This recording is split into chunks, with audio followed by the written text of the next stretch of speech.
સુરત શહેરમાં વધતા તાપમાન અને હીટવેવની સંભાવનાને ધ્યાનમાં રાખીને સુરત મહાનગરપાલિકા સતર્ક બની છે. આવતીકાલથી શરૂ થનારા અતિશય ગરમીના દિવસોમાં નાગરિકોને હીટસ્ટ્રોકથી બચાવવા માટે સ્મીમેર હોસ્પિટલ ખાતે વિશેષ તૈયારીઓ કરવામાં આવી છે.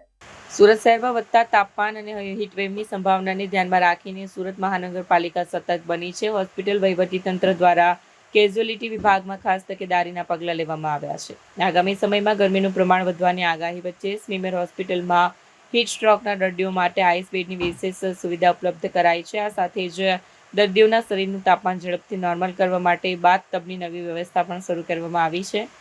સુરત મનપાની આ સક્રિય કામગીરી અંતર્ગત હોસ્પિટલના તબીબી સ્ટાફને પણ હીટવેવ સંભાળવા માટે વિશેષ તાલીમ આપવામાં આવી છે. આ અંગે વધુ માહિતી આપતા સ્મીમેર હોસ્પિટલ ડોક્ટર આખરીએ જણાવ્યું કે હીટ સ્ટ્રોકના કોઈપણ કટોકટીને પહોંચી વળવા માટે સંપૂર્ણ તૈયાર છે. આઈસ બેડ અને બાથટબ જેવી સુવિધાઓથી દર્દીઓને તાત્કાલિક રાહત મળી શકશે અને તેમના જીવ બચાવવામાં મદદ મળશે. તંત્ર દ્વારા નાગરિકોને બિનજરૂરી બહાર ન નીકળવા અને પૂરતું પાણી પીવાની સલાહ આપવામાં આવી છે. કેમેરામેન हकीम शेख साथे वसीम हाशमीनो रिपोर्ट आज़ाद न्यूज़ सूरत। मेरा नाम डॉक्टर आकृति है। मैं स्मीमेर हॉस्पिटल में एज अ डॉक्टर रेसिडेंट काम कर रही हूँ सेकेंड ईयर में।